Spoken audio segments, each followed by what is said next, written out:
Good morning, Rise in Freedom. I'm Austin Peterson. You're watching and listening to the Wake Up America show at wakeupAmericaShow.com. Thanks so much for tuning in. Happy Wednesday. Glad that you're here.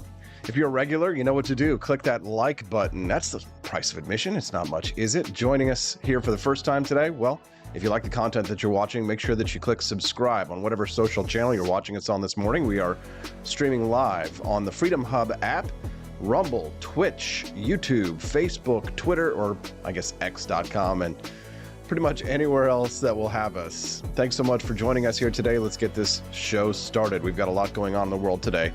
Hurricane Idalia strengthened to a massive, unprecedented Category 4 storm on Wednesday. It's barreling its way up the Gulf Coast of Florida right now with, quote, catastrophic storm surges and blistering winds over 100 miles an hour. The storm was upgraded over the warm waters of the Gulf of Mexico before heading northeast. It's expected to make landfall around the Big Bend region. That is a sparsely populated area where the peninsula merges into the Panhandle. Authorities have been warning there could be a catastrophic storm surge and destructive winds when the storm moves ashore later Wednesday morning. I will give you some updates on what's happening as our fellow American citizens are battening down the hatches down in Florida to deal with this storm as it makes landfall as we are live right now. I do have some updates, some video clips, some messages from the Florida governor and presidential candidate Ron DeSantis, as well as a statement by former President Donald Trump about the storm. We do have some videos and photos that we'll be looking at this morning, and we will be, of course, sending our best wishes and blessings to those down there that our fellow Americans will stay safe. And you are in our thoughts this morning. We will not forget you. We will be talking this morning as well about Roseanne Barr for just a few minutes. I think I have found possibly the funniest clip, the video that you will see, not just all day. It might be the funniest clip, Roseanne clip, that you'll see all week. Well, Roseanne clip might be the funniest clip in general you'll see all week. Possibly the month. Possibly the funniest clip you'll see all month. I've got it for you here. And we'll talk about it as well and why I think that it is so funny and so important for us to share and to laugh, despite how extremely offensive it is. Maybe that's why it's so funny, you know? We love that. At 7:30 this morning, the big story, become ungroomable. A 12-year-old boy named Jaden was kicked out of his class for wearing the Don't Tread on Me Gadsden patch. A video that was released by his mother showed that the teacher in question was enforcing a policy laid out by administrators, claiming that the symbol had historic ties to slavery and to the slave trade. What retards? Thank you, Steve McKnight, for the super chat this morning. We appreciate you. Always give a thumbs up. The first super sticker from Steve McKnight. That might be the only super sticker we've ever received. Thank you, Steve. We appreciate you. That's really cute. I wish there was a way for me to pin that, but I have no way of doing that.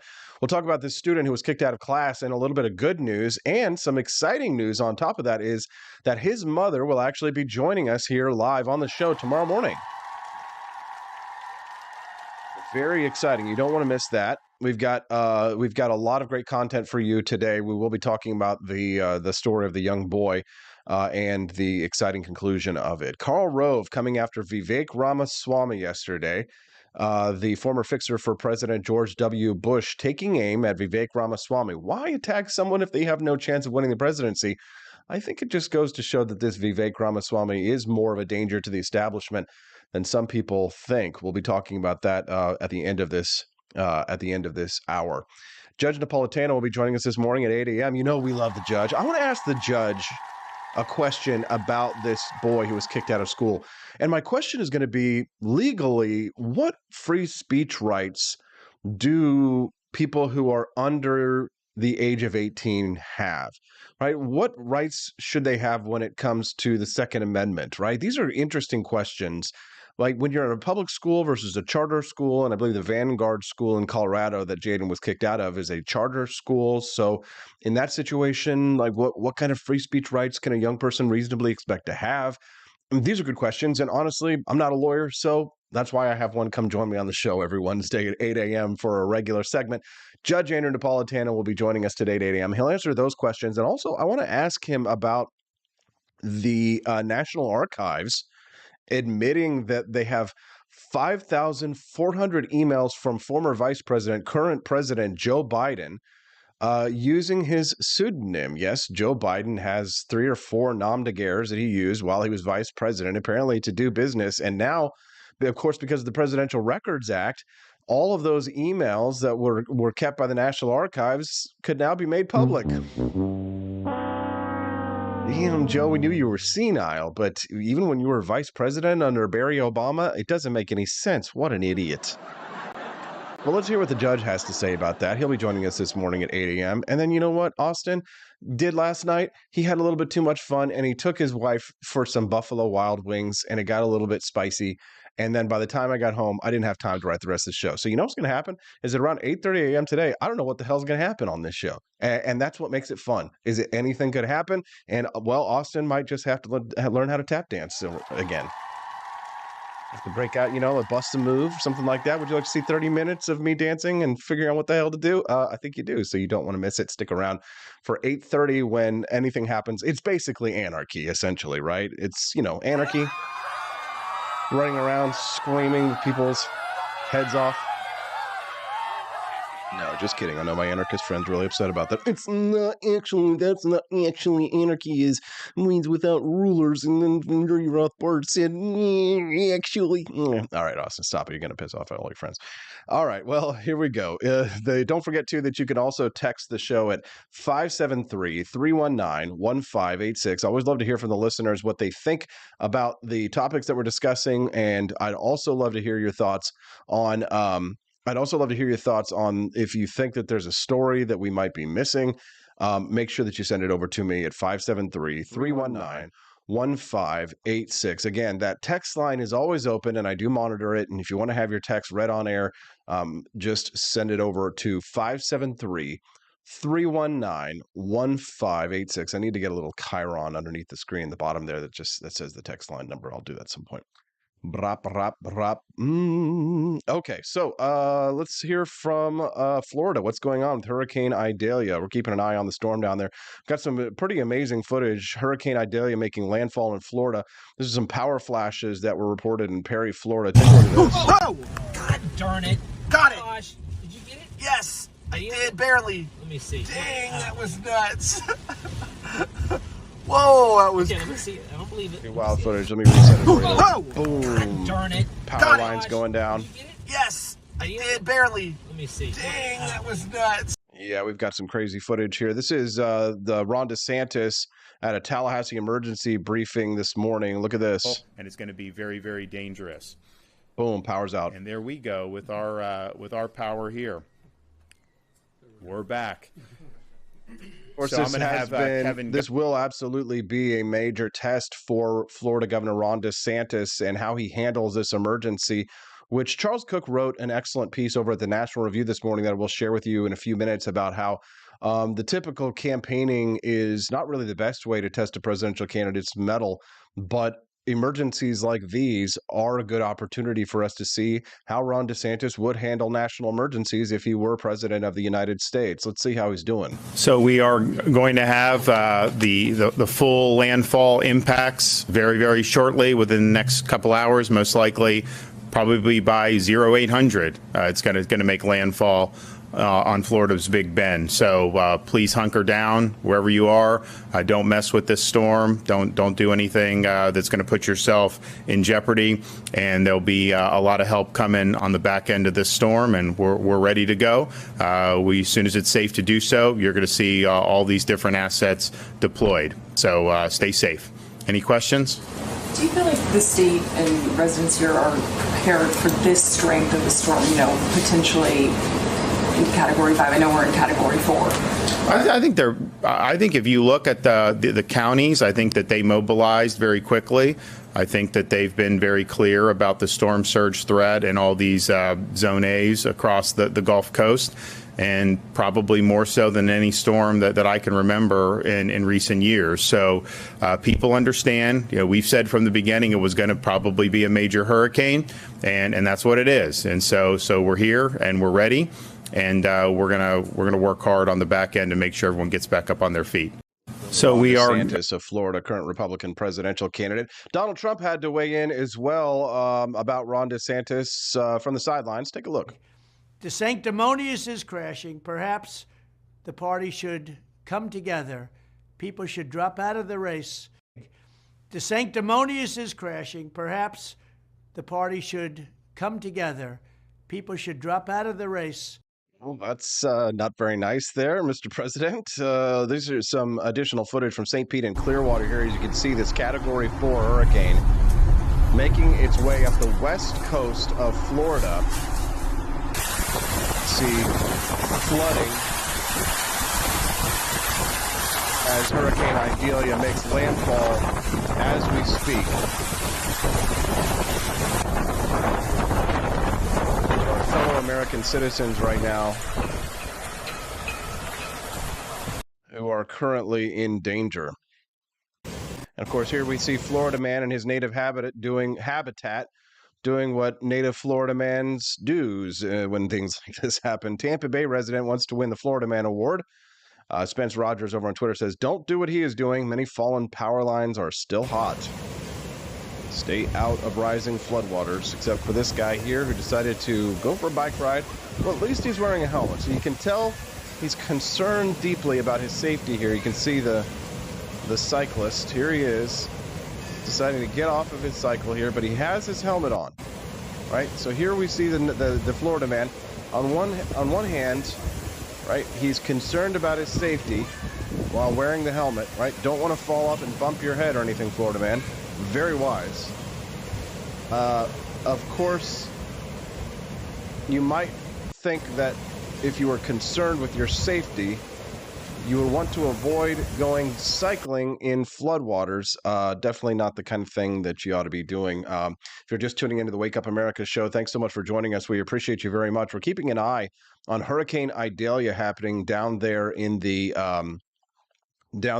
Florida, and this is a good example of an event that really will test the mettle of presidential candidate Ron DeSantis. Republican voters should be watching the governor's performance closely over the next few weeks. You know, fate has kind of delivered to us Republicans these stark reminders of what elections are really about. 10 days ago, Ron DeSantis is in Iowa and New Hampshire. He's making promises on the campaign stump and he's shaking hands. But today is the day that we will actually see what he is made of. And of course, the racially motivated spree killing that happened in Jacksonville is another example of a test of DeSantis's leadership skills and also what kind of political choices he might make as president. Another one, COVID-19 cases are having an uptick, whether or not it's, all that dangerous. Of course, I think you and I would agree that it's nothing more really dangerous than your average coof, perhaps on steroids. But it is something that governors have to deal with. Historically, of course, Republicans have preferred to elevate executives to the presidency rather than legislators. If you look at in the last 100 years, every Republican president in the last 100 years has had at least some form of executive experience, whether that was because he was a governor, for example, like Ronald Reagan or Calvin Coolidge or George W. Bush, right? Vice president. Coolidge was also a vice president. Richard Nixon, Bush the senior, right? Ford was an example of that. Military leader, Eisenhower is an example of that. That's executive experience. Or a businessman like Hoover and Trump, right? And I think that the reason why is because potential voters see it easier to elevate figures like governors or business executives to that office because they have experience in a similar role, right? They're not as often willing to elevate legislators to those roles. Democrats are different in that one. They will elevate a senator like Barack Obama to the White House, right? The Democrats will be, Bill Clinton was a governor, right? So in that situation, it doesn't apply. But Republicans are much more looking for someone who has executive experience that they want to send to the White House, right? Because you ask questions like, how will they use the power that they're granted? Like, are they capable of leading large teams? Do they work well with a legislator, right? These are good questions. Now, this year, the field of Republican presidential candidates is very different from 2016. Ron DeSantis, Mike Pence, Nikki Haley, Doug Burgum, Asa Hutchinson, Chris Christie, right? These are people who have all been governors, right? Donald Trump has been president. Mike Pence has been vice president. Francis Suarez, the mayor of Miami, he's also running. He wasn't on the debate. Only Will Hurd, Tim Scott, and Larry Elder lack some form of executive experience. So we know what most of these candidates would do, right? So this time around, the game is a lot less rhetorical than it was in 2016, where you had Rand Paul and Ted Cruz and legislators who were vying for the executive branch, right? And of course, this all brings us back to Ron DeSantis and, of course, to the unpleasant challenges that have sort of fallen into his path. We all wish that we didn't live in a world with disease or hurricanes or hunger, but we do. And whoever wins the presidency next year is going to have to show now that they can deal with that kind of conflict should they become president of the United States. We know how Donald Trump has handled things. We can see now how Ron DeSantis will hold these things. So what do we look for, right? We look for the kind of experience and we look for the kind of steady, even keel that someone might present in the kind of crisis that we're dealing with right now with Hurricane Idalia as it makes landfall on the west coast of Florida as we are speaking. And of course, that mass shooting that occurred the other day, that racially motivated crime spree that occurred in Florida as well. So DeSantis deserves to grow and to do better in the presidential primary if he does well with these crises that he's handling at the moment.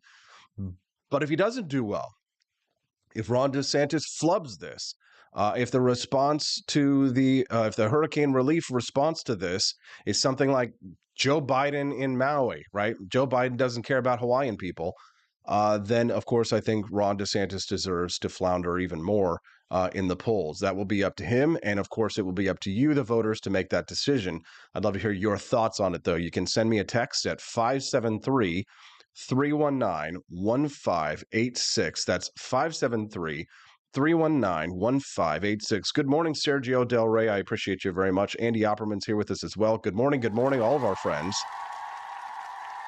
joining us on the Wake Up America show, as well as our friends over on Rumble today who are with us. Nelson65, Bluetreich, The Onion Dip, and Kermode Bear. Nice to see you, as well as my lovely wife, Stephanie Peterson, and my good friend, Richard Bell from the state of New York. Nice to see you, brother. Welcome to the show. Glad to have you here. The Shuggy over on YouTube says, Suarez just dropped out. Oh, there you go. Suarez, we hardly knew ye. Thank you for the breaking news there. We appreciate that. I guess he's got a lot to deal with right now. Okay, so we'll get to the 12-year-old who was kicked out of the Colorado school in just a few minutes. But before we do, can we lighten the atmosphere a little bit with some fun stuff and some funny stuff? It can't all be hurricanes and destruction and sadness, right? How about a little funny? I want to show you a clip that is, to me, one of the best examples of comedy that you might see this week or this month. And we'll talk about why. Just an FYI for those of you who don't have a sense of humor, this is comedy, and I shouldn't have to explain it to you this way. But of course, every video that I post on YouTube, every live stream of the Wake Up America show gets like that yellow monetization button. And what they're doing there is they're saying, hey, wait a minute, we don't really trust this show, for example. We want to verify it, so I have to request a human to review it. So if you are that human who is reviewing this show, this Roseanne clip, just understand that this is all humor, right? And on the Wake Up America show, we really don't, there really is nothing that is off limits from jokes, right? I have a Jewish wife. I am a former Protestant turned agnostic, right? I'm a libertarian Republican. I'm a contradiction in terms. I'm a minority within a minority within a minority within a minority, right? And I'm also genderqueer. Just kidding. See, there we go. They're going to take it down for that. How dare you? I'm picking on oppressed groups. I am an oppressed group, you dolts. But it doesn't matter. I don't care. It's not about victimhood complexes. It's about having a good time and laughing because we're all going to die in the end, right? Nobody gets off of this planet alive. Anyways, all that set up for like a 5-second clip. Here's Roseanne Barr talking about her very controversial photo shoot that she did recently. Take a look and a listen. Out on. There's a photo spread of you that maybe pushes the edge a little bit. Which one's that? The Hitler mustache. Oh. Baking cookies in the shapes of Jews? No, people said it was in the shape of Jews, but it was not Jews. It was Palestinians. Out on. What?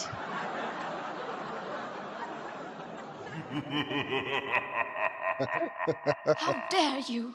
Okay. Did she say what I thought she said? Okay, so make sure you're looking at the screen, because sometimes a lot of times listeners are just listening to it, so you're not seeing exactly the photo shoot that she was doing here. You can see that she's dressed up in a Nazi uniform, and she's baking little cookies. And she's asked about this photo shoot. She says, There's a photo spread of you that maybe pushes the edge a little bit. Which one's that? The Hitler mustache. Oh. Baking cookies in the shapes of Jews? No, people said it was in the shape of Jews, but it was not Jews. It was Palestinians.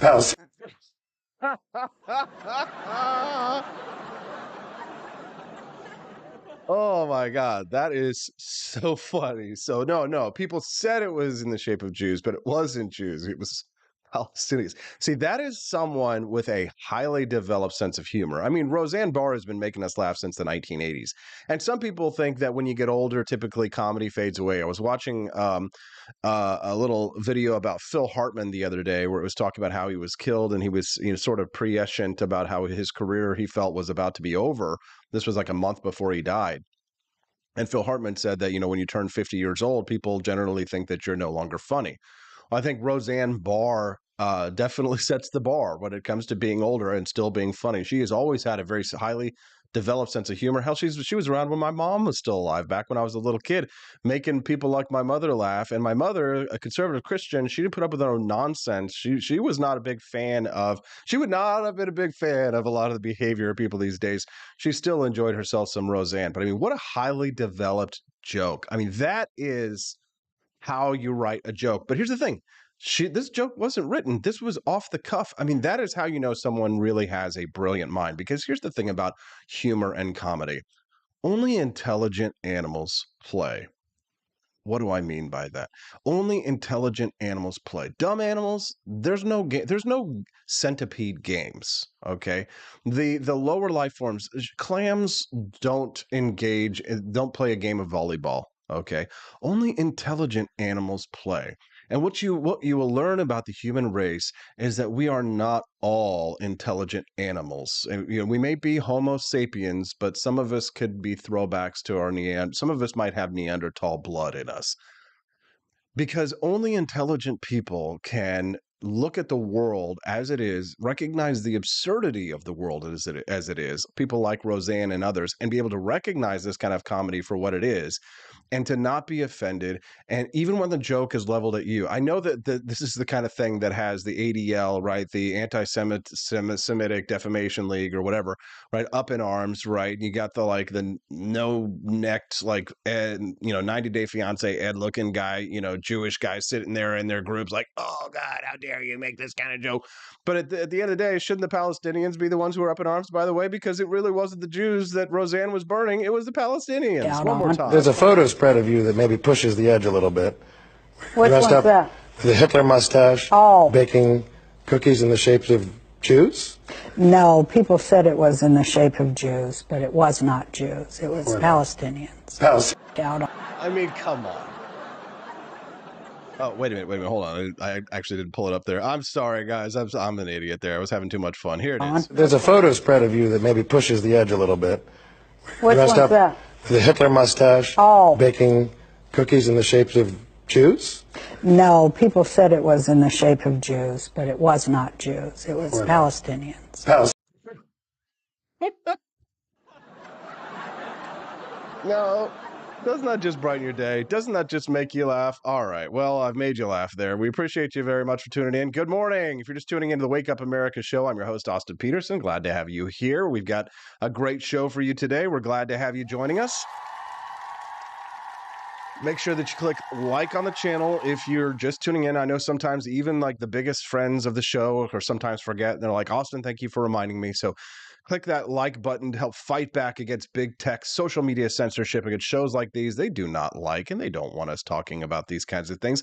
They don't want us making these kinds of jokes, but there's a great way that you can support it for free. And that is just to click like. And if it's your first time here and you enjoy the content, make sure that you subscribe to the channel as well, because that is how we grow. It's been exciting to see all of the growth on Rumble these days. Rumble has really been taking off. Let's give it up for our Rumblers this morning.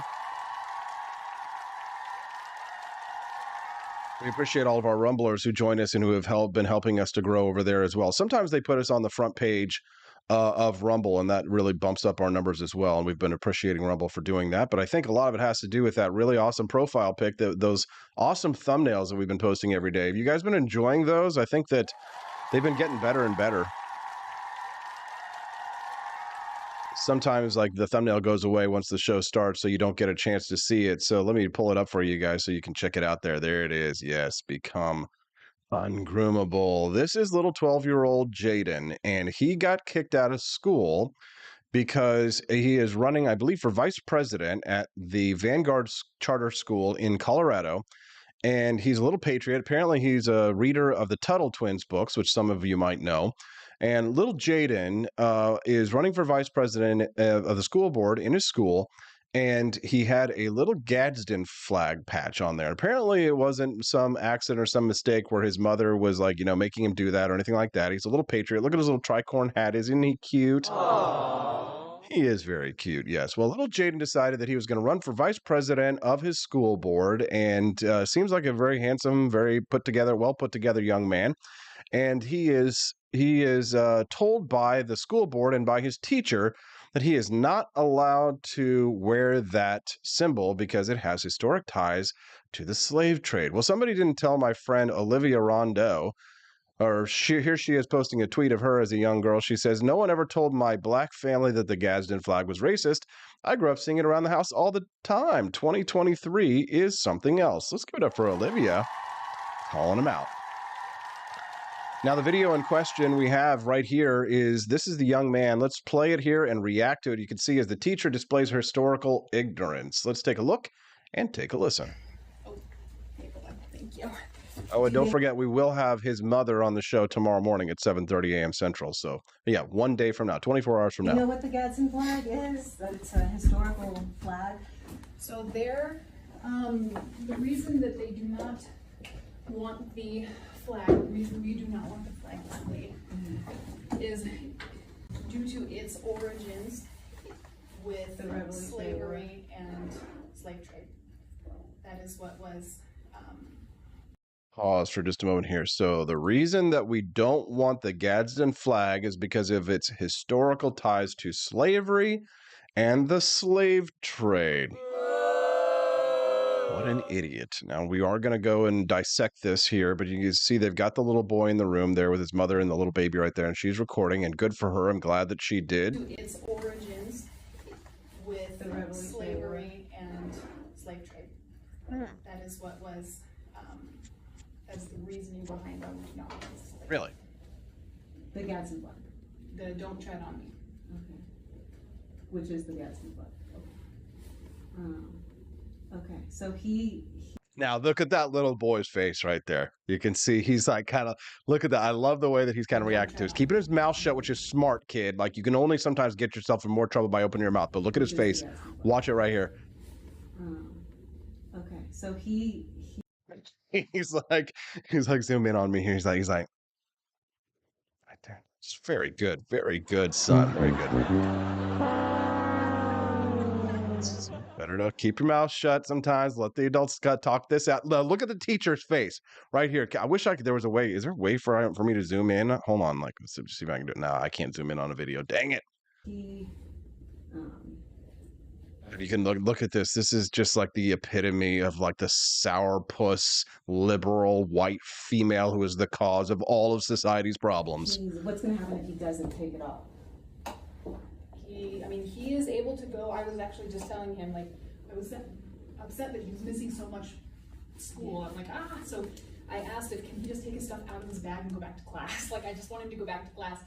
The bag can't go back. It's got the patch on it because we can't have that in and around other kids. So that's what I was trying to, and then he's So he can't go back to class.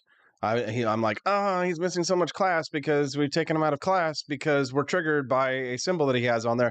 I wonder how many homosexual flags they have up at this school. I wonder how many LGBT flags they have. I wonder how many gay pride flags they have. I wonder if they have like a little special closet where kids can go and boys can go and dress up in girls' clothing.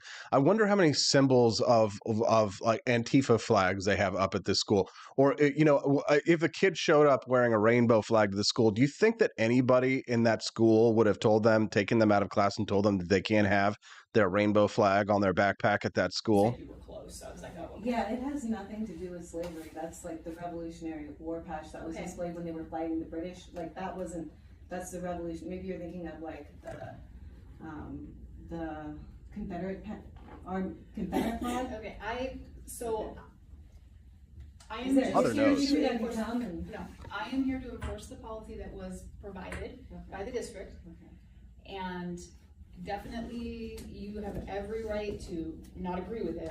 Because the ACLU says that he's allowed to wear that. If you go on their website, it's says in big letters. So she says that the education, she's enforcing the policy that was laid down by the administrators. Now, I actually pulled a copy of that policy from the administrators, and it said on the policy, because they were responding to this kid being taken out of class, they said in their policy that the Gadsden flag is associated with slavery and with the slave trade and racism.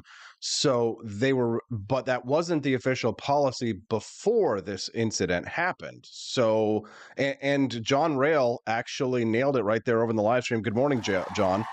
He said the Democratic governor of Colorado, Jared Polis, has said that the Gadsden flag, and this he was responding to this controversy. The governor of Colorado said the Gadsden flag is a proud symbol of the American Revolution and an iconic warning to Britain or any government not to violate the liberties of Americans. Well, good for the Democratic governor of Colorado. He's got a bit of a libertarian streak out there, I've heard. But let's continue. All I'm saying is that unless there's like a ban on patches, period, like if you said there's no patches allowed at the school, you cannot display what you think or anything like that, or what cheer or anything like that. I think it's like one-sided, you know, because you allow some patches but not other patches. Kids have patches like other names and like the American flag on their backpacks. Yeah. Hold on, I couldn't hear that. It's a little quiet because the mother is filming it from kind of far away. At the school, you cannot display what you think or anything like that, or what cheer or anything like that. I think it's like one-sided, you know, because you allow some patches but not other patches. Kids have patches like other names and like the American flag on their. Right. Other kids have patches on there. They have names. They have representations. They have American flags and things like that. Backpacks. Yeah. That was like flown during the revolution with, I just don't understand that at all. So what I can do is and if you go onto the ACLU's website, let's talk to someone, because I don't want to lawsuit. I can have you speak to Jeff Yoakum again. Okay. And then Jeff Yoakum's the administrator. Refer you to our person at the district. Okay. Because, like I said, we're following district policy. Okay. Is what we're doing. Okay. So the last thing I want is him out of class. Yeah, I know. That's all. He takes his classes seriously. Yes. He studies. He wants to get straight A's. He did that. He made honor roll when he was here before. Yep. He intends to do that again right now, but it's hard because he keeps missing class for this. So I understand that. Yeah, and I mean, we teach him to always stick up for your beliefs. And I mean, you're going over the revolution for 7th grade. I mean, the founding fathers stood up for what they believed in against unjust laws. Dude, this mother is she is based and red-pilled. And she's going to be on our show tomorrow morning, which is pretty exciting. You guys looking forward to seeing Jaden's mom on the show? I mean, she's the one there saying she's teaching the teacher about the American Revolution here. She's the one who is showing him the memes. I think I probably just need to pull up Connor Boyak's Twitter account here, because he's been posting some of the dankest memes of Jaden that people have been sharing from this "Don't Tread on Me" controversy. I love it. If you guys want to show your support for APforLibertyShop.com, don't forget you can also get some awesome Gadsden flag associated merchandise, mugs to drink your founding flavors coffee out of. We also have some, I'm going to say a bad word, be prepared. If you've got kids in the room, cover their ears. We also have some awesome merchandise, some shirts with the Gadsden snake on it that says "fuck around and find out." And certainly it seems as if the school district fucked around and found out, because as we have learned from Connor Boyack, the student returned with the patch to school with the patch still on the backpack. Vanguard administrators pulled the student aside so they could speak with the parents. Upon learning of the events, the Vanguard School Board of Directors called an emergency meeting. From Vanguard's founding, they proudly supported the Constitution, the Bill of Rights, they say, and the ordered liberty that all Americans have enjoyed for 250 years. The Vanguard School recognizes the historical significance of the Gadsden flag and its place in history. This incident is an occasion for us to reaffirm our deep commitment to a classical education in support of these American principles. At this time, the Vanguard School Board and the district have informed the student's family that he may attend school with the Gadsden flag patch visible on his backpack. Oh, yeah. Don't you just love it? Don't you just love it when freedom works? When people actually band together and fight back against these kinds of things. Imagine how far do you think COVID tyranny would have gotten if we had fought back against COVID tyranny the same way that we fought back against the tyranny that was done to this little boy? I mean, can you imagine? I love it. All right, let's just go through Connor Boyak's Twitter account here. He's got some of the dank memes. We're going to hit him up right now. Let's watch some of these dank. Let's check him out. Here we go. Don't tread on me. We have little Jaden. What a cutie. Don't tread on me. Here we have. I love this one. Here's the teacher, the angry leftist teacher. And look at the smile on this kid's face. No, God, no. God. No, God, please, no, no. I love it. And Jaden did such a good job in this meeting where he just mostly kept his mouth shut. He only spoke when he was spoken to. Very polite little boy, looks very well put together, was handsome. But I think the reason why they really don't like it, let me ask you something. If this was a black child who was wearing a Don't Tread on Me patch, do you think they would have said anything? If this was a gay child, if this was a young man who was obviously a homosexual child, and he had a Don't Tread on Me patch that had the LGBT flag along with it, because they do make those, by the way. They have pride flags with "Don't Tread on Me" on them, and it's a powerful symbol of the gay community that's saying, "Hey, listen, don't tread on me or our rights as well." The Gadsden flag is not just something connected to patriot groups or right-wing groups or the Tea Party or insane libertarians like myself. It also has been used by groups on the left to say, hey, listen, we have our own views and we want to ensure that our rights and liberties that are protected in the Constitution will be secured as well. They get away from that these days, but I really love this meme. It makes me laugh. How dare you? Let's continue on here. Let's see what else we got. See, of course, Connor is the author of the Tuttle Twins books, and apparently this kid was raised on the Tuttle Twins books, which good for you, Connor. Probably sold a few more books. He said, and I love the face. Here we go. This is the nice little close-up. Look at this teacher. You can tell she hasn't gotten laid in a decade. That feeling when you tread on a Tuttle Twins reader for wearing a "Don't Tread on Me" patch right there. There you go. There it is. Honestly, this here is this we need this to be the meme format. I think some people have been sharing memes of the little boy and the teacher like that, but I mean, this is the face of Nene Cobwebs right there. She's just very unhappy, you can tell. She needs a good man in her life. Connor says Jaden Nate. Now this is before the good news came out that we had won. So he says Jaden ate lunch alone today, played chess by himself, but I told his mom he's got millions of friends across the country now who are inspired by him. He's saying leave a comment below and share it out with him. So here we go. J-Rod for VP. Based. Look at this. Oh, that's another thing. Have you seen that article that came out that said that if you use words like based, that you might be an extremist? Like, I kid you not. Hold on. AP, come on, pull up your Instagram account. It's the time here. I found this article yesterday. So apparently if you use words like based, I knew that this kid was both based and red-pilled, but I didn't know just how based and red-pilled. Hold on, let me pull this up because I just the other day shared. Oh, I love this one. Here's the meme I posted. See the little boy here with his, he's got a tricorn hat and he's got the Donald Trump style mugshot. Little tricorn cap there. I love it. Here we go. Hold on. Where is it? Base. Share too many dang memes, AP. Too many memes. Oh, here we go. An incel expert, this is from Russia Today. An incel expert claims anyone who says triggered or based is likely part of a dangerous extremist group. I know Elizabeth Fanning Press wants me to say extremist, but I hate that word. I prefer extremist, but whatever. I know it's not right, but I don't care. Apparently, so Jaden is running for class president. J-Rod must be his VP right there. And I love it. They've got the revolution here, the love backwards there. This guy is like second, third generation. He must be like, he's got Ron Paul blood in him. Are you detecting that? Are you detecting the Ron Paul blood in this child? Getting strong Ron Pauler vibes here. Here we go. So this kid, he's got based on his backpack.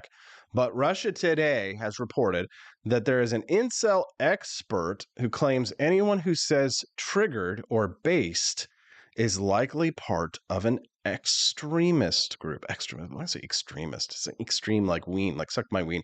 Extremist flag. There you go. Cheeky Mayor says there's a Gadsden with the snake in the shape of ovaries and uterus in my neighborhood, and the same flagpole as an LGBT flag. See, there you go. How dare you? How dare you?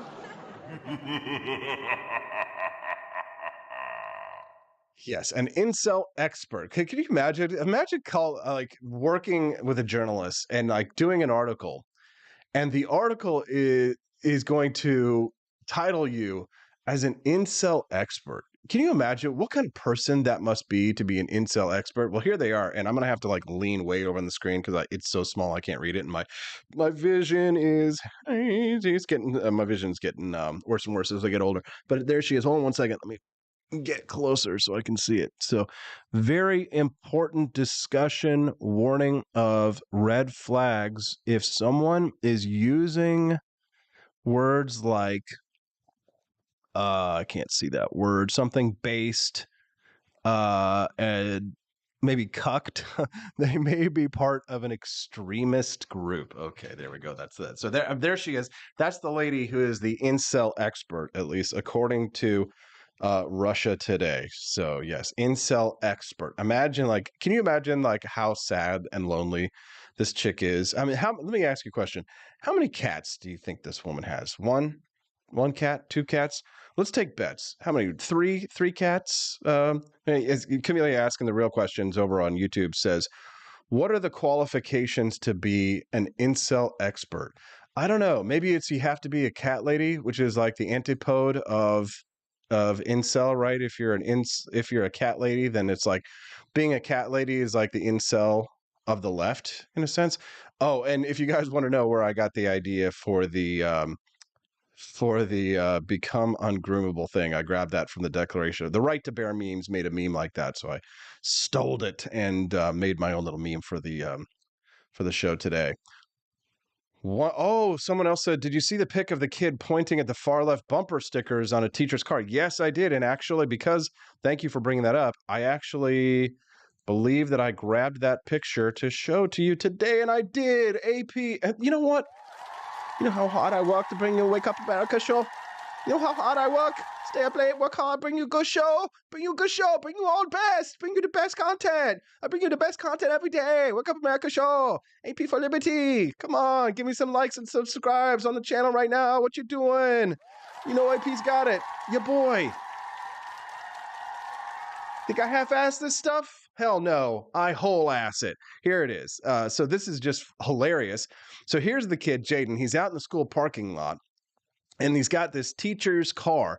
And the teacher's car here's got every leftist bumper sticker that you can see. Look at this. Make America Green Again. I don't know. Some Shakespeare crap. I can't see it.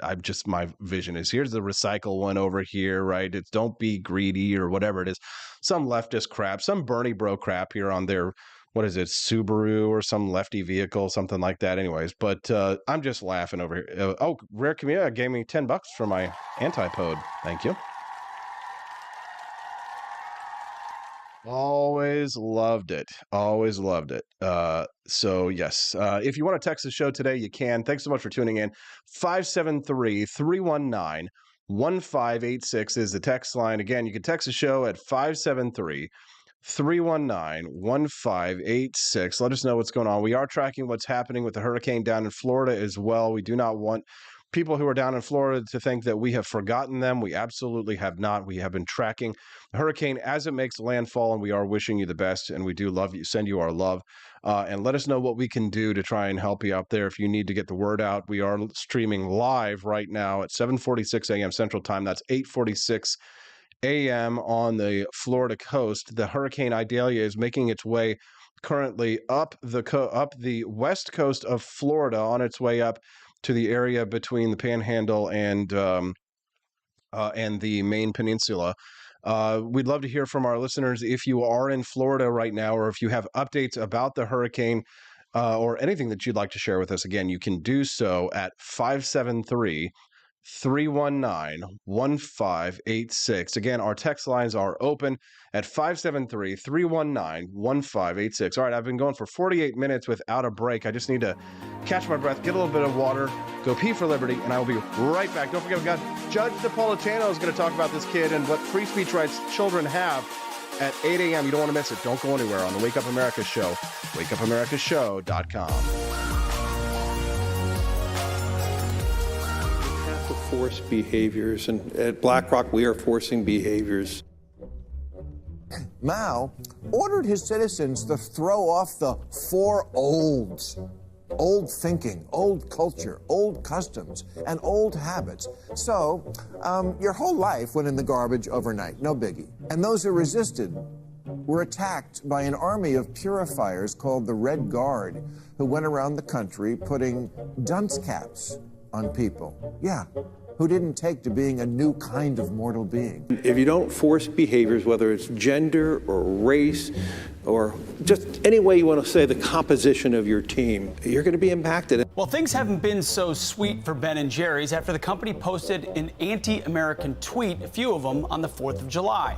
The ice cream makers declared the United States was founded on stolen indigenous land. Well, someone should tell Target that, because they're now selling swimsuits with tuckums in the women's section of the store. And they even have a line just for kids. Yeah, we're going to reach out to Ben & Jerry's and ask them how they can live with themselves as they operate a multi-billion-dollar company on stolen land while declaring other people give up their so-called stolen land. This is the child section. This is literally the kids section. I'm next to a literal onesie that says whatever the hell that means. We have "Glad you came out" and "I'm so happy that you're queer" in the kids section. Are you kidding me? I'm sorry, but pride and toddler don't belong in the same sentence. Good news! Starbucks will offer its workers reimbursement of travel expenses related to accessing abortion and gender-affirming procedures. Kyle Rittenhouse was seen wearing a Black Rifle Coffee Company shirt, and they wanted to distance themselves from that individual.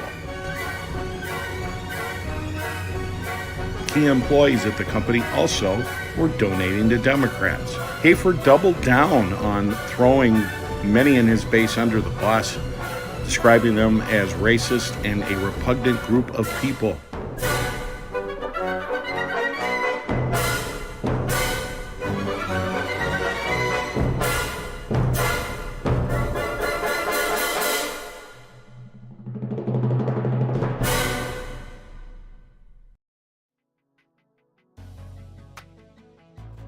Good morning, Rise and Freedom. I'm Austin Peterson, and you're watching and listening to the Wake Up America show at wakeupamericashow.com. We're glad to have you here. Thanks so much for tuning in. It's Wednesday, which means that Judge Andrew Napolitano will be joining us here in just about 10 minutes. We're excited to hear his thoughts on the case of that 12-year-old boy who was kicked out of his class for wearing a Gadsden flag patch. The teacher sat down and told him, well, of course, she wanted him to have freedom, but she just wanted to make sure that everybody knew that the Gadsden flag had historic ties to slavery and the slave trade.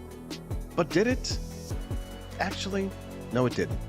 Now, everybody, of course, remembers the Gadsden flag has been characterized with the vivid yellow field, and it's got a coiled rattlesnake on it with the phrase, "Don't tread on me." It's one of our most iconic American symbols of defiance and liberty.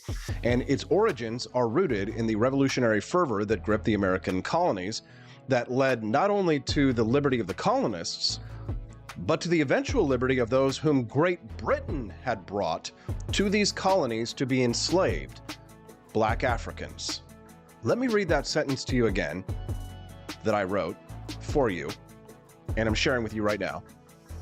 Make sure that this hits home, that you understand this.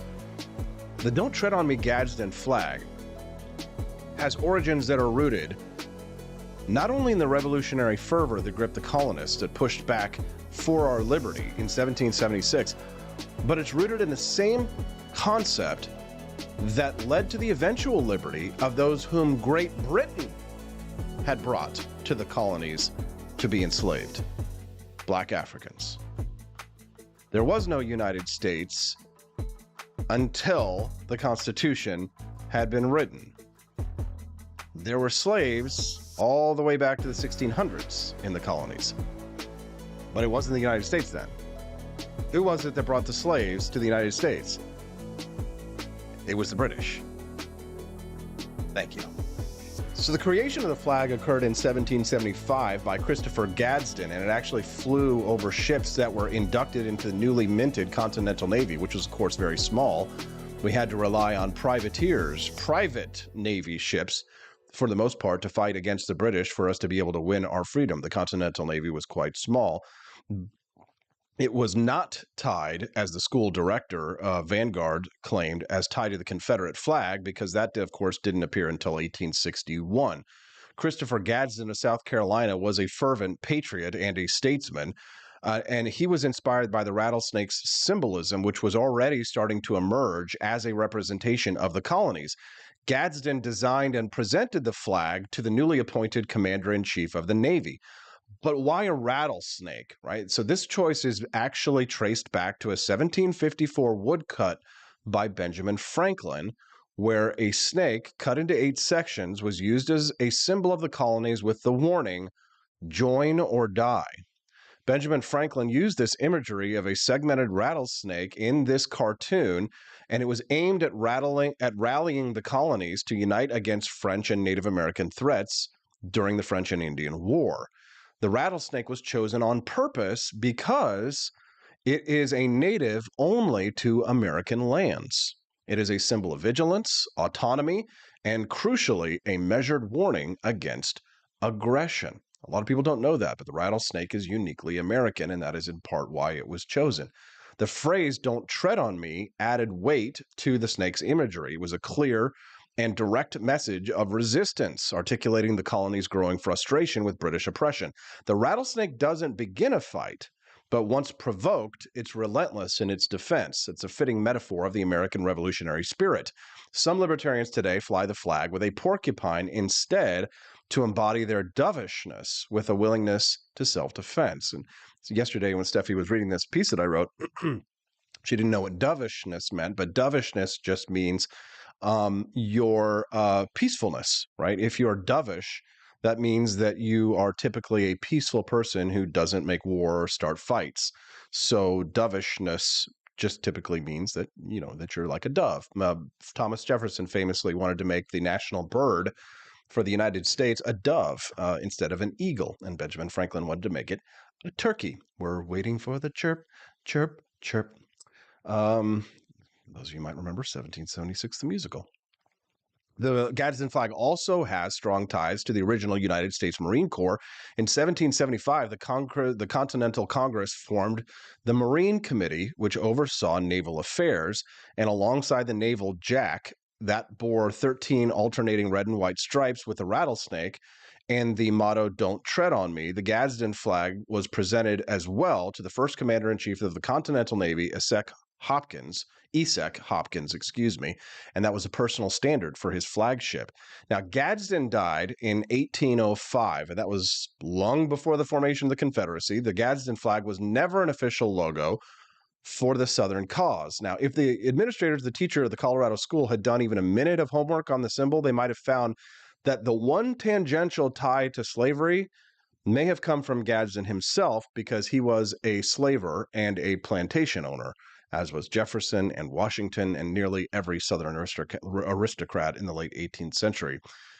The Gadsden flag, while initially created for the Continental Navy, transcended its original purpose to become a lasting American symbol of resistance and liberty. Born from the revolutionary ideals of autonomy and defiance, its creation by Christopher Gadsden aptly captured the zeitgeist of a nation on the brink of asserting its identity. Today, it remains a potent symbol for patriot groups and LGBT groups alike. It reminds us of a time when a fledgling nation stood up against oppression and forged its destiny. It reminds us that Americans of all political persuasions will not tolerate tyranny. They say those who can do and those who can't teach. At least if the teachers at Vanguard Charter School don't know enough about history to be able to teach it, they can provide a teaching moment for the rest of us to better learn our own shared American history. Thank you very much for that. All right, Judge Napolitano to weigh in on this when we get back. You don't want to miss his thoughts on that, as well as those 5,400 emails with Joe Biden's nom de guerre, pseudonym, nom de plume. Talk about that when we get back on the Wake Up America Show at wakeupAmericaShow.com.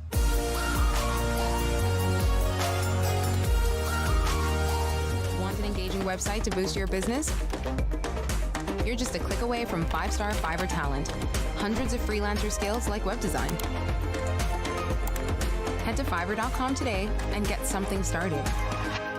American conservatism is distinct, like America is distinct from the United Kingdom. American conservatism's roots comes out of the Wild West, out of pioneerism. The difference between American conservatives and European conservatives is that Americans are cowboys. We are that God, guns, gold, and girls. It's wild here, and we should stay that way.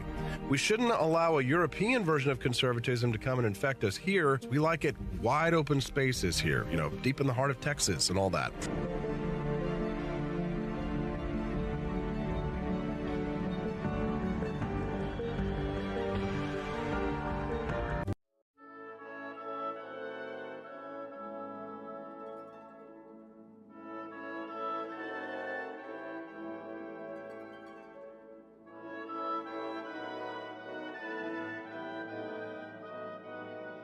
Hey there, it's your favorite Vice President Joe Biden. I wanted to talk to you today about the Wake Up America show, the best source for all your political news and commentary.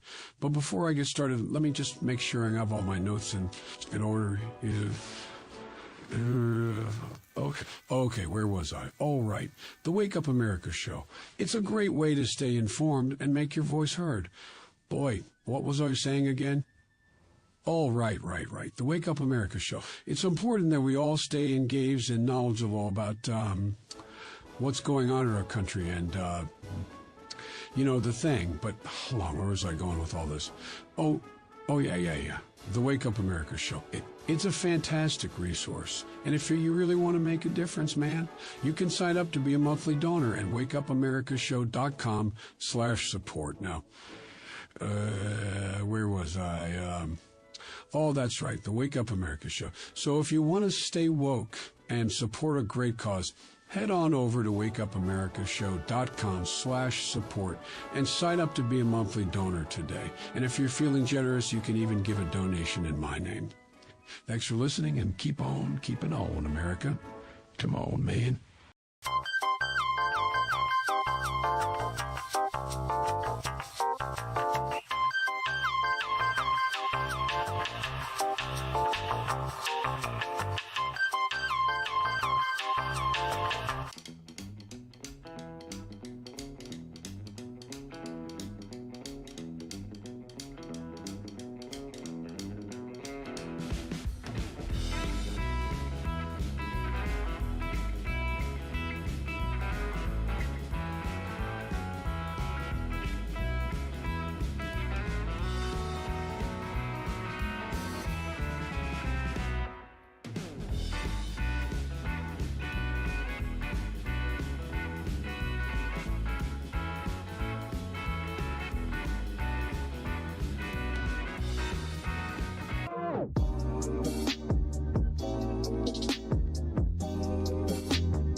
Thank you for watching the Wake Up America show with my dad. Today, I'd like to share with you 3 reasons why you should visit Dad's online store at apforlibertyshop.com. Number 1, you can get exclusive freedom-loving merch designed by AP himself, or me mum, Steffi. Liberty Laura has made some designs as well, and blimey, they are great! Number 2, most of these products are so wicked that they aren't even allowed to be advertised on Facebook or Instagram. Modern machine guns and a proper keychain. Plus, our Grover Cleveland t-shirt is so spicy apparently that leftists on Facebook specifically banned it from appearing on the website. Number 3, you're supporting liberty lovers just like you. Spend your money where you earn it, and you help me pups build a community that supports what you believe. Bloody hell, this commercial is running too long. Gotta run. Bye now. Don't forget to visit apforlibertyshop.com. That's apforlibertyshop.com.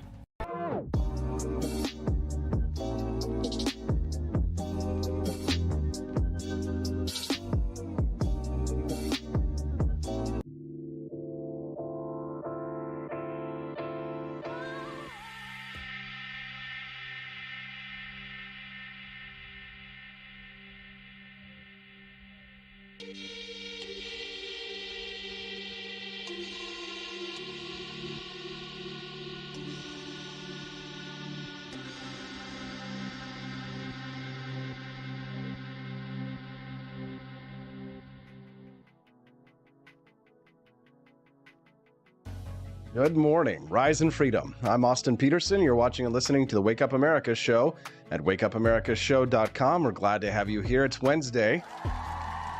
Today's the 30th of August. Glad to have you here. Don't forget, click that like button to help us to spread the message of economic freedom and personal liberty, and of course, fight back against big tech's censorship of shows like these. News you can use every Monday through Friday from 7 a.m. to 9 a.m. Central Time. The Wake Up America show streams live, and you'll get an update as long as you're subscribed to whatever channel that you're watching us on this morning. We are streaming live on Rumble, Facebook, Twitch, the Freedom Hub app. Pretty much you name it, we're there. So click subscribe. That way you won't be going tomorrow morning saying, gosh, I really want to watch that show, but I don't know how to find it. Well, you'll be able to find it easily as long as you're subscribed to whatever channel you're watching us on.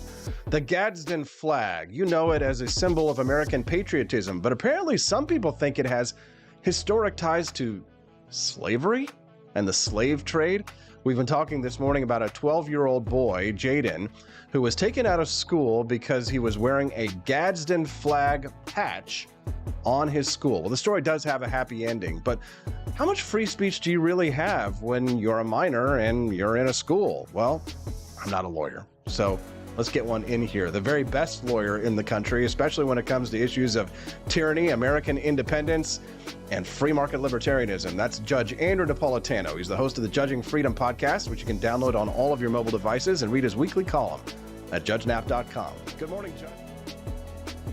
Good morning, Austin. It's a pleasure to see you. So in order to see you, I'm looking at my camera, and right above the camera is a flagpole in front of my house, and there are two flags on it. One is an American flag, and the other is the Gadsden flag. So you can imagine where I come down on this story. Judge, what did you think when you read this story about this little boy who believes so much in the freedoms as you and I do? I'm ecstatic that a 12-year-old has the intellectual discernment to understand that the government is the negation of freedom. And I'm not surprised that professional educators want to indoctrinate young people into believing that government is good, Abraham Lincoln was a hero, obey and be a good person, rather than stand up for your individual liberty, shrink government, and look at history through realistic and not rose-colored glasses. Judge, I think the question that a lot of people have is when it comes to the issue of free speech, what kind of rights do we have when we're minors? I mean, we know that if you want to try and buy a gun, especially a handgun or a rifle in certain states, you're not allowed to do that until you turn 18 and I think even 21 in some or authoritarian states like California or others. But tell me this, do you think that a minor has free speech rights, or are those rights sort of in escrow for a while until they turn 18? Well, according to the Supreme Court in two opinions, one is Vietnam era called Tinker versus Des Moines, and the other is just about 2 years ago. The handle of the case is not the name. The handle is something absurd called Bong Hits for Jesus. I'll explain to you what I think that means in a minute. But the bottom line from both cases is that minors, people that have reached the age of reason but are not yet reached the majority where they can drink and vote and be drafted if there is a draft, have free speech rights subject to the ability of the school to achieve its mission. So what the principal or superintendent did here that was wrong was to ban the patch on the boy's shirt before there was any demonstrable disruption to the school's mission.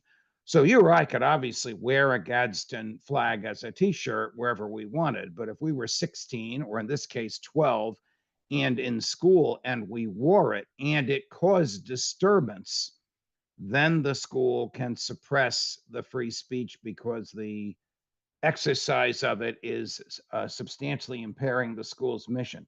But the school can't anticipate what the shirt is going to do. There must be actual disturbance before it can suppress free speech. Why? Because free speech is a natural right. Free speech is a higher right than the right of the school to conduct its teaching mission.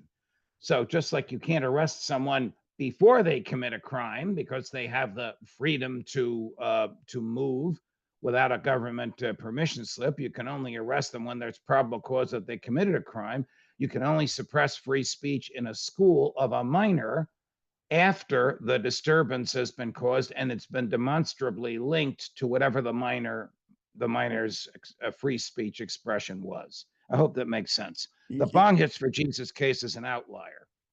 A kid, a 16-year-old, held a sign up at a school parade off school property on public property that said Bong Hits for Jesus. Who knows what that means? But the Chief Justice said it's a suggestion of breaking the law, and therefore the school can suppress that speech by punishing the student. It doesn't exactly reverse Tinker versus Des Moines, the Vietnam era case where a kid wore a peace sign as a belt buckle and was disciplined by the school, and the Supreme Court reversed that discipline, but it does wear away a little bit in the name of authoritarian order. Ironically, bong hits usually refers to marijuana, which is now lawful almost everywhere. So I don't know if the case still stands for what it stood for at the time the court wrote it.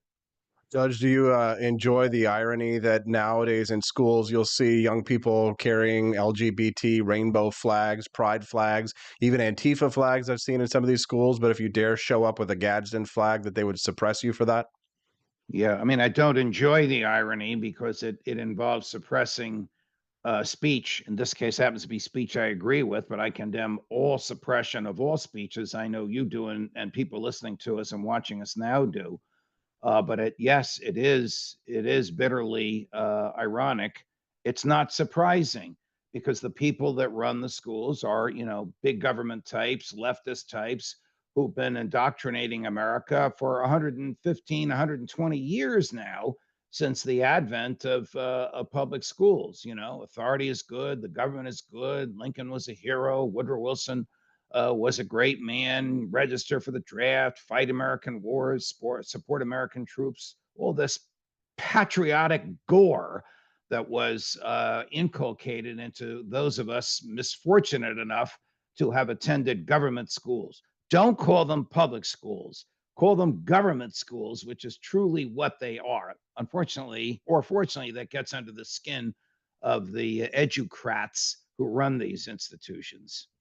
Listen, I hate the concept of public schools. They have no competition.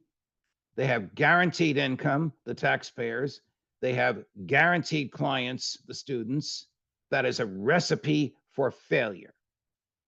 Private schools should be popping up everywhere on the street corner. You want to be an airplane mechanic, go to this school. You want to go to Princeton, go to that school. You want to be a professional athlete, go to that school.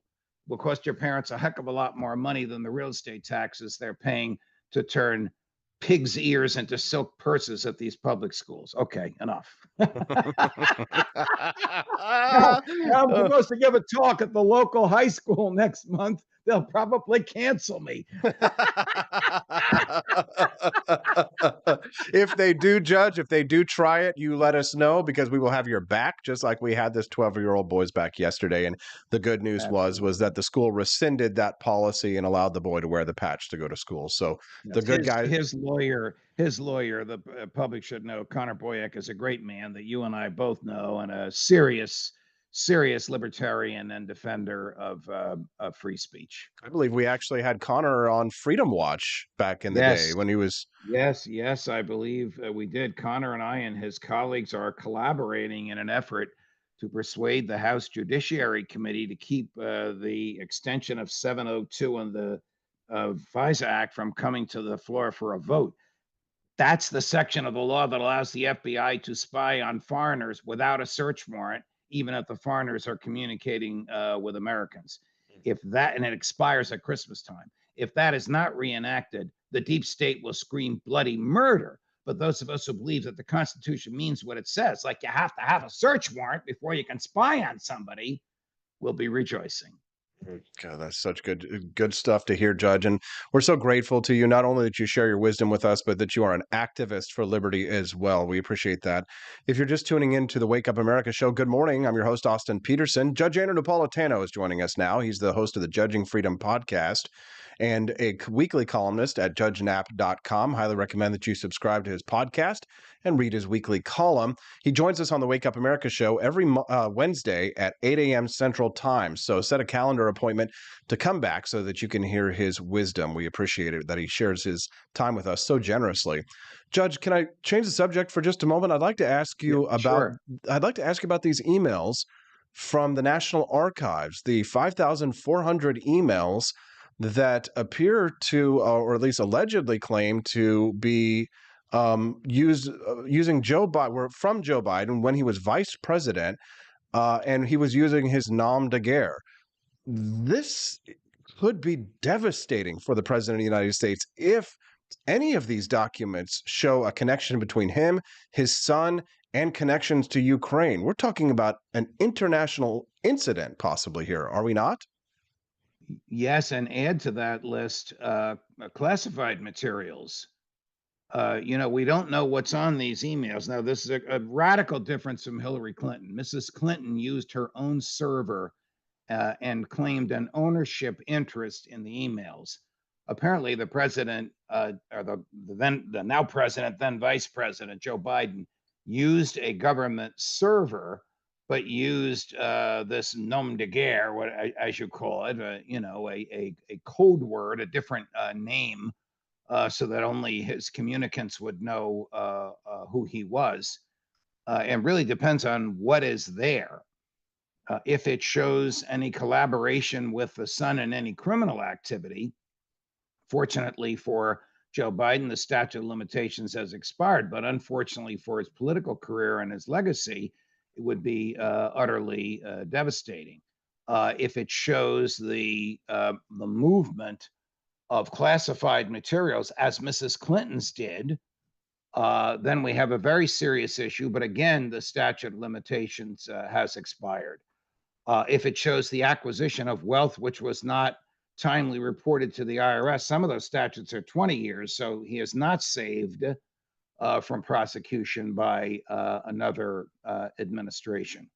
I don't know what he's going to say when you ask him about it. My guess is he'll probably say he doesn't remember, which unfortunately might be a truthful answer, given his demonstrable mental deterioration. I mean, I say this about a guy that I used to sit next to on a train that I used to teach with at Delaware Law School. He was a very different human being then. The teaching was back in the 70s. The sitting on the train was before he was vice president. Pardon me. But now he's deteriorated mentally, and he's been tugged so far to the left.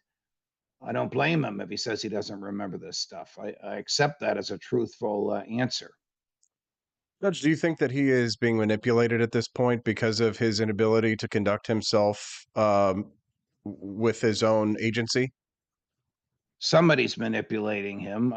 I hope it's somebody who's doing so in good faith and doing what they believe the president would want done if he were fully competent to do it. It's very sad to have a conversation like this. We went from having an authoritarian in the White House who did his own thing, irrespective of how the government worked and how basic economics 101 works, to having an impotent, senile old man who needs other people to tell him where the podium is. We went from one extreme to the other, and now we're going to have this Hobson's choice between the two of them again. Apparently, not good.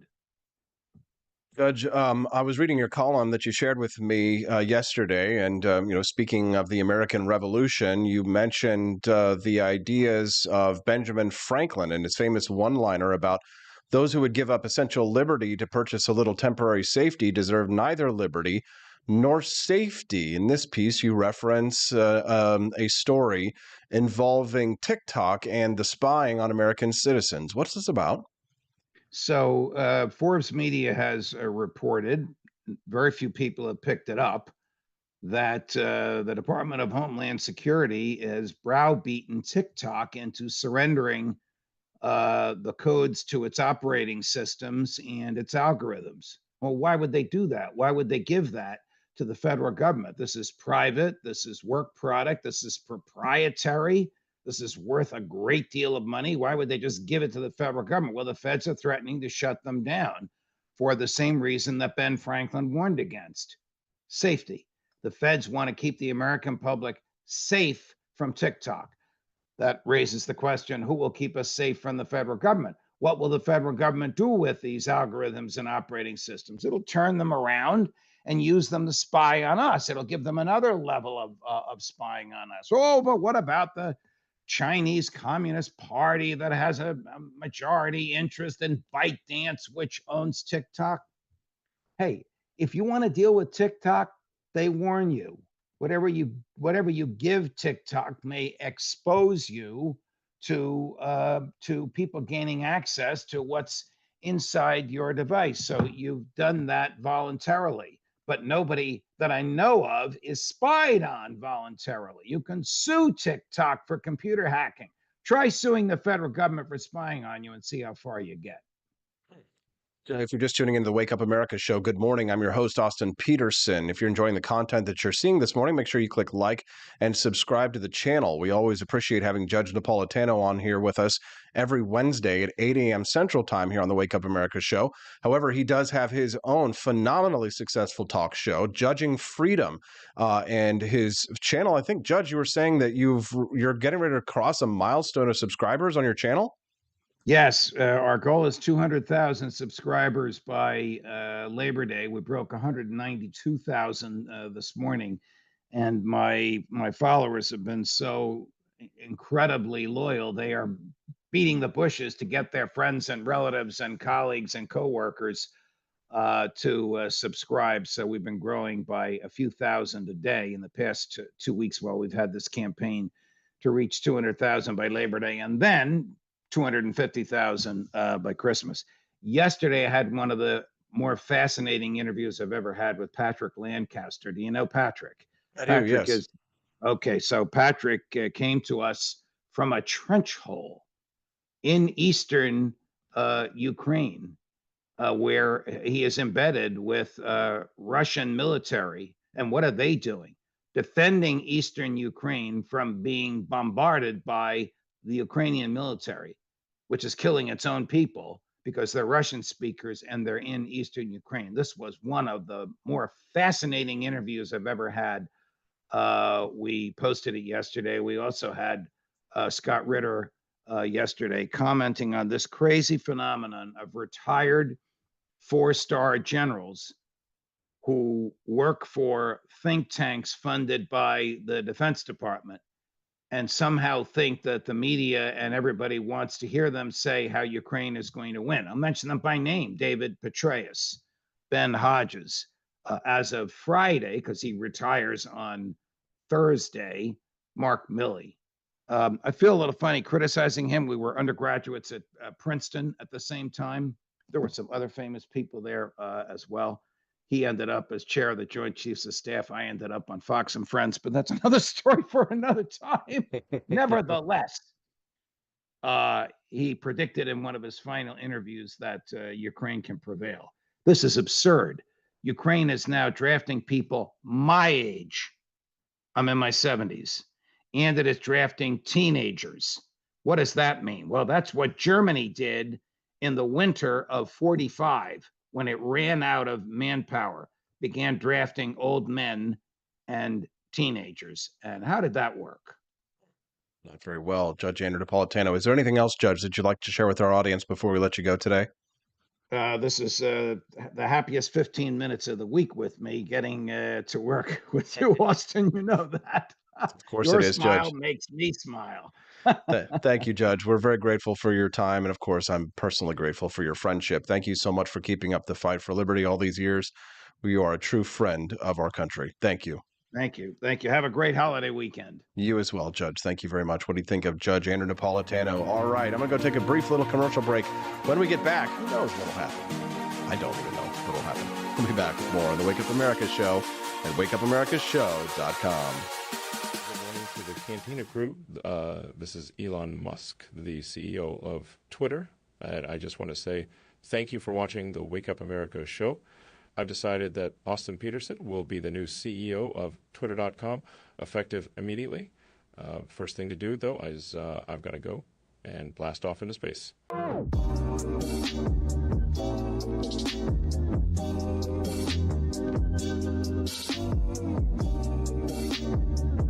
If there wasn't going to be somebody who was a fiery champion of liberty, somebody who would get out there and who would be aggressive, and if they wouldn't do it with more fire or passion than I had, then I would go and I would fight this battle for us.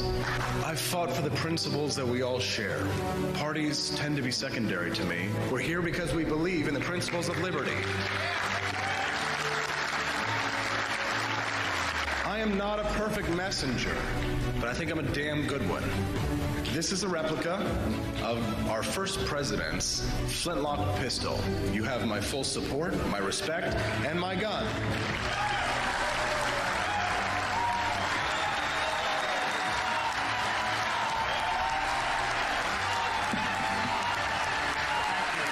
I think that at the heart of my philosophy is much more libertarianism than well, that's the fashionable word these days, I guess. A conservative is no longer just that. He's a libertarian and always has been.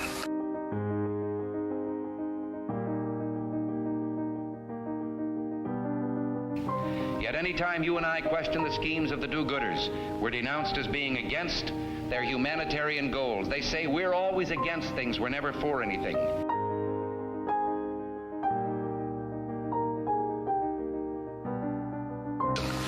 What is fascism? Fascism is private ownership, private enterprise, but total government control and regulation.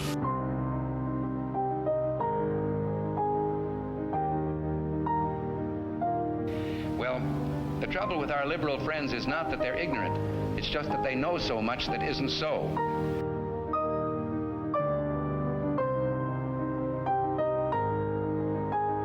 If we lose freedom here, there's no place to escape to. This is the last stand on earth.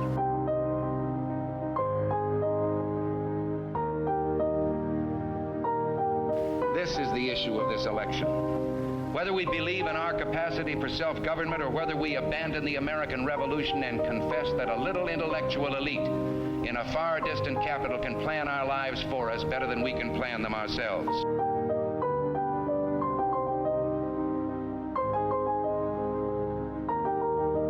The conservative, so-called, is the one that says less government, get off my back, get out of my pocket, and let me have more control of my own destiny.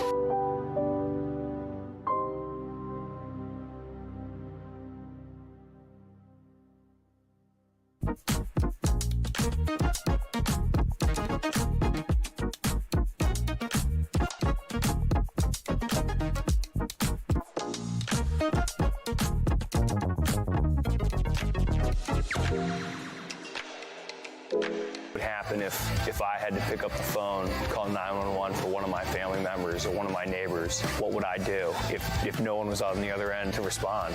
What if there was no 911? So you can be a part of the solution. Anybody can be a firefighter. Male, female, younger, older. We have school teachers.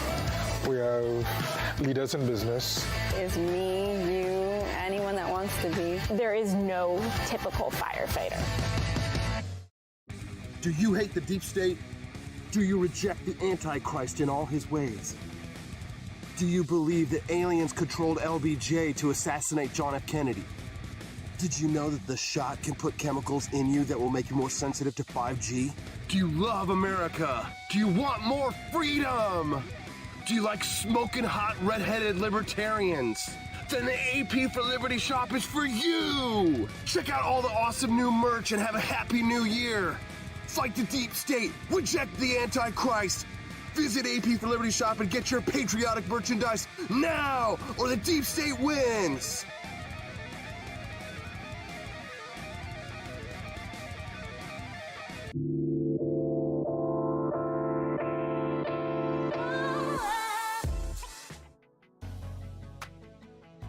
Good morning, Rise and Freedom. I'm Austin Peterson. You're watching and listening to the Wake Up America show at wakeupamericashow.com. We're glad to have you here. Happy Wednesday. What do you think of Judge Napolitano? Wasn't he great? It's awesome to be able to have a conversation with him every Wednesday. He's got such a brilliant mind and he knows more about history. He's forgotten more about American history than I will ever know. If you're enjoying the content this morning, don't forget to click like. I know a lot of times people come into the show and they're like, big fans of the show, and they're like, oh, well, Austin, I forgot to click like. Yeah, sometimes it happens. So do it, click like. And if it's one of your first times here and you're enjoying that content, again, make sure that you are subscribed to the channel that you're watching us on. We appreciate that very much. Looks like Katie556 and Blue Trike are having a nice little conversation with Will Run Riot and Bitchmobile over on Rumble. I love my Rumble audience. It's nice to be on a platform where they believe in free speech and they actually help us to grow, because typically I'll go over to the front page of Rumble and we'll be on the front page. We were for like a few minutes earlier today, but I don't see us there anymore. Maybe they moved us up or down. I'm not entirely sure, but I think that the Rumble has been very friendly to us, helping us to grow, putting us on the front page quite often. We were there earlier, but I don't see us now. Let's see. Top podcast categories. Yeah, if you click on podcast category and then go down, we're like third down there. I see 44 people watching us live on Rumble. Good morning. I really like the platform. I do believe in it, and I do think it has a future. I know a lot of people are, they're bearish on Rumble, but you know what? I actually invested some of my own hard-earned money in them, and I invest my time and energy in them because I want to see more free speech platforms out there as well, so that we can, have an alternative. Because I honestly think that one day YouTube just might not let us exist, right? I just think that one day YouTube's going to say, AP, you know what? No more YouTube for you. Because they're owned by Google, and you know how Google is when it comes to free speech rights. Chickadee chat. We appreciate that chat. We're even streaming over on Twitch as well. Somebody says that I'm a liar over there. They really hate free speech over on Twitch for sure, but oh well, maybe somebody will tune in and enjoy the show. All right, what have we got? Vivek Ramaswamy attacked by who? Oh, Karl Rove. This is how you know Vivek Ramaswamy is on the right track. Vivek Ramaswamy attacked by none other than former Bush fixer Karl Rove. Says that he thought that his performance was robotic, and that Chris Christie got off the best line of the night on him, saying that he sounded like ChatGPT. You know, when Karl Rove is attacking you, that you might be on the right track. They say that you shall know someone by their friends, the company that they keep, but you shall also know someone by their enemies. And if they wanted to get me to like Vivek Ramaswamy, they couldn't do so. They couldn't have done anything better than have Karl Rove come out and attack him. I think that shows that Vivek is actually considered to be a sincere threat to the establishment. That's my point of view. And I've got a lot of DeSantis supporters who are out there attacking me for saying nice things about Vivek. And I understand they feel like his rise comes at Governor DeSantis's expense. But quite frankly, I don't feel as if I have to choose just one presidential candidate to support. I know that at the end of the day, you vote for one presidential candidate.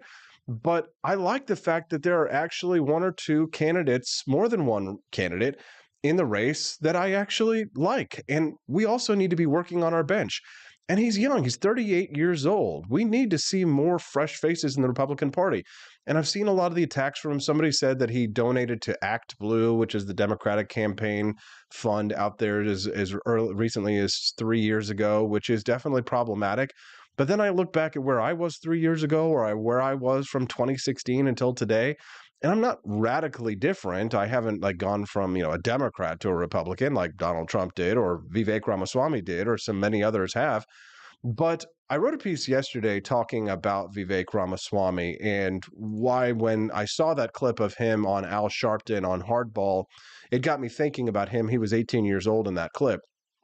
It got me thinking about the political changes that people go through, and some of the conspiracy theories around Vivek Ramaswamy that he might be a Democratic plant. But what was funny too is that seeing that Al Sharpton clip, it reminded me that Al Sharpton's superpower has always been his ability to stay relevant in events and elections that he has absolutely nothing to do with, right? Then apparently this election is no different, because when a clip surfaced of 18-year-old Vivek Ramaswamy on Hardball asking Sharpton a question, I think people like myself and other people on the right thought two things. One, what kind of diet did Al Sharpton go on that made him lose so much weight since 2004? And two, was Vivek a former Democrat, right? And, what changed that made him a modern MAGA Republican, right? Well, the answer to the first question, I typed into ChatGPT, and it said Sharpton apparently went vegetarian and pescatarian in 2021. And then he also added some moderate exercise to his routine. But the answer to the second question is going to have to be answered by me, because Microsoft's AI cut off in September of 2021. Just enough time to know that Al Sharpton had weight loss. So enough time for that, but not enough time for us to figure out why Ramaswamy switched from Democrat to Republican, right? Why would a guy who's a MAGA Republican support the party of George W. Bush? Well, I think the answer to that is quite simple. The Republican Party is in almost no way, shape, or form the party of George W. Bush anymore.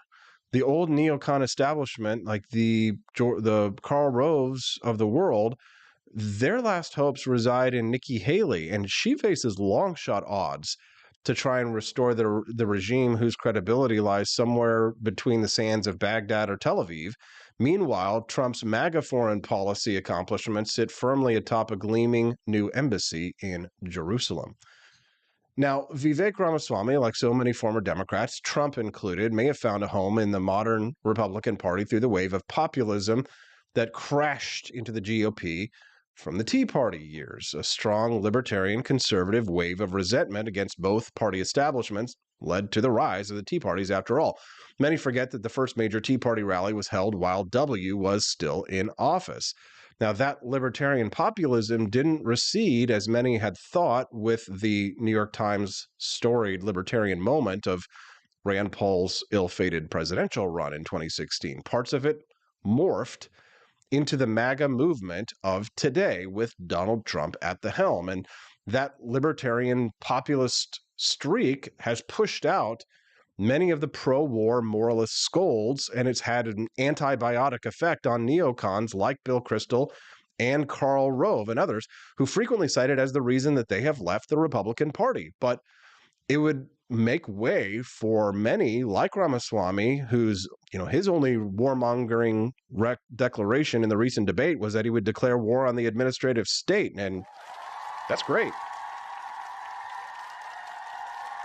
That's a line that would have sent the Tea Party into roars of approval, libertarians and conservatives alike. Now, the Democrats under Obama became everything that they claimed to hate about the George W. Bush administration.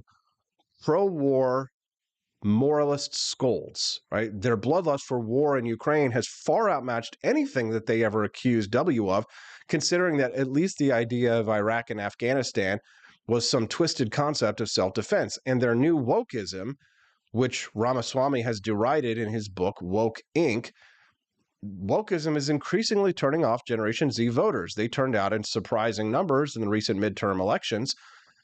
So it's no wonder that Ramaswamy would take a page out of Churchill and go from an 18-year-old liberal to a mature adult conservative. It's because Vivek has a heart and a brain, both things that disqualify you from holding a Democratic Party registration card. But yet those qualities don't prevent you from voting Democrat entirely, however.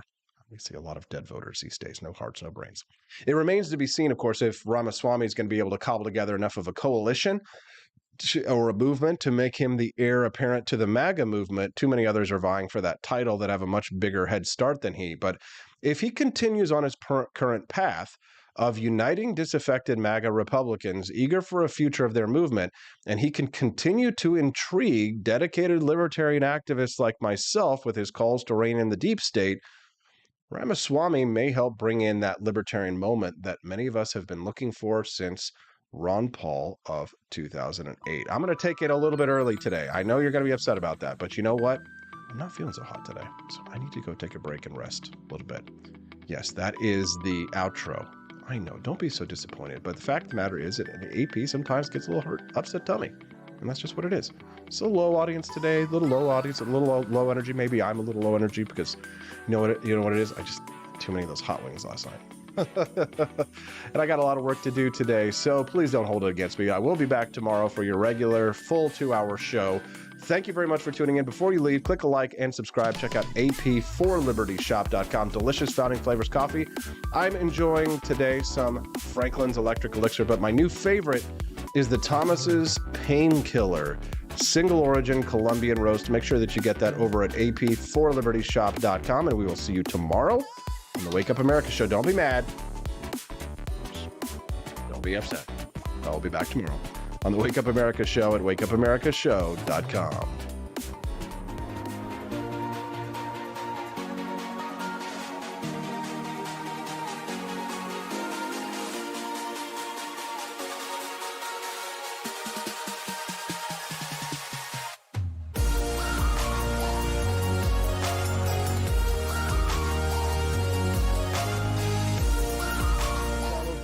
and I approve this message.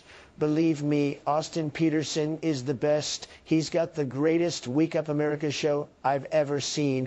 Whenever I tune in the mornings and watch the live stream, let me tell you, he has got the absolute best content. I love his guests. It's just a total blast to watch, and I highly endorse and recommend the Wake Up America show. It's terrific, believe me.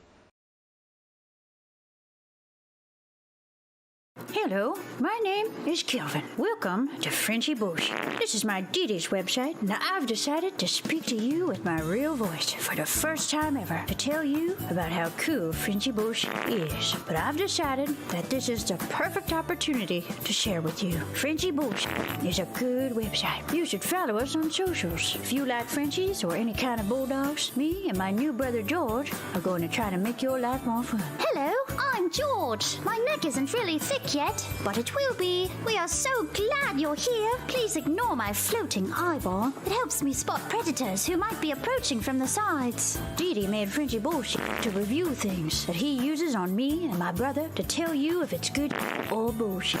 Take this collar, for example. Didi really likes it. Didi said it's really handy because us Frenchies got thick necks. Need something really tough. People think Frenchies are little, but if you look at us from below, you can see we are really pretty buff.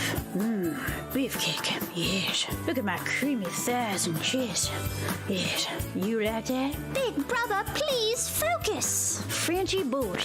Please follow us for more great content and read the Frenchy Bush blog for more fun and cool stuff.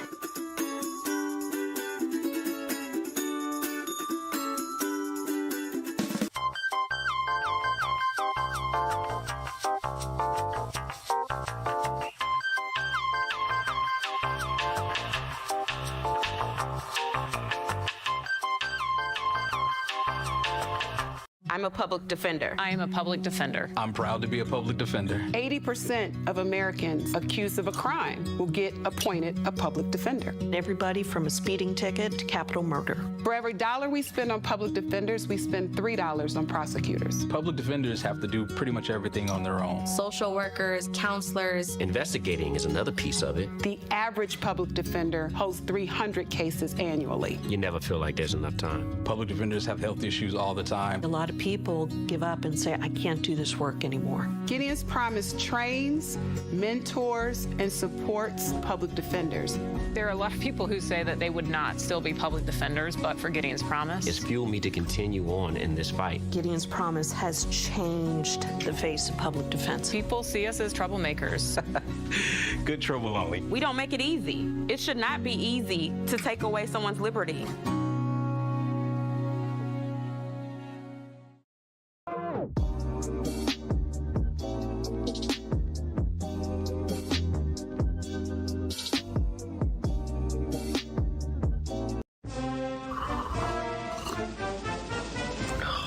Tired of spending your hard-earned money on woke corporations that don't share your pro-freedom values? Fed up with sipping liberal lattes and progressive cappuccinos? Introducing Founding Flavors from AP for Liberty Shop. Get your day started with Washington's Revolutionary Roast. As robust and principled as the man himself, this blend is the shot of energy heard round the world. Or maybe you want to taste the fervor of freedom with Adams's Patriotic Perk. It's as dynamic and balanced as the U.S. Constitution, sure to awaken your spirit of liberty. For the aficionados, we've got the Jeffersonian Java, a complex mix of flavors that speaks volumes about your refined tastes. And don't forget Betsy's Liberty Lullaby, our decaf option, crafted with the same care and dedication Betsy Ross put into our Star-Spangled Banner. This blend lets you enjoy the taste of freedom anytime without losing sleep. No woke beans here, folks. Just pure, patriotic, pro-freedom flavors brewed with love for liberty. So why compromise your principles for a cup of coffee? Stand up for your values, perk up your patriotism, and start your day the American way. Get your Founding Flavors at apforlibertyshop.com.